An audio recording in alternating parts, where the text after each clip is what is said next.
mwazadusuye no mu rugo mukamenya amakuru. Mfite umuryango utari muto, ndambiwe no guhora nsaba mpabwa utuntu two kundengera gusa. Rimwe na rimwe hari igihe mara icyumweru. Yes, muranyihanganira rero dukoze ino video nsa nk'umuntu ubabaye cyangwa se urakaye utishimye, ariko ikintu gitumye nkora ino video ibintu nakomeje kubona ku mbuga nkoranyambaga bitari byiza ndetse bitanashimishije.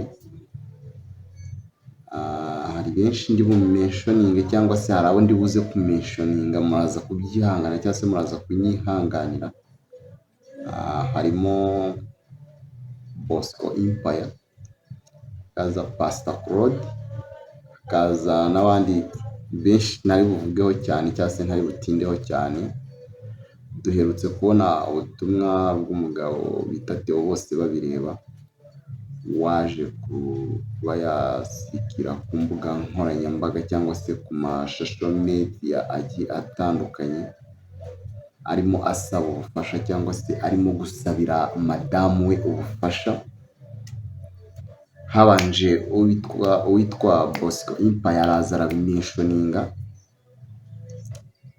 aza kuzanamo na Mutesi Scovia avuga ko yaje kugwa mu mutego wa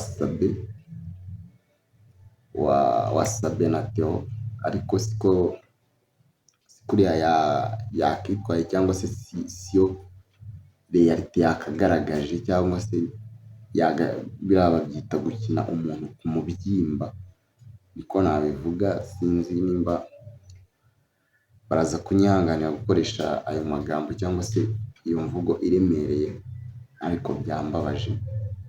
Magingo aya ngaya umuntu ararembye, ameze nabi, ariko ugasanga aho kugira ngo afashwe barimo barabica ku ruhande, barabikerensa, babigize indirimbo. So numva atari kuriya byakagenze. Twakabaye twarabivuzeho, ariko ibyashobotse ko tutatubivugaho, umuntu aba ari muri rwinshi. Ntabwo ari kuriya byakagenze.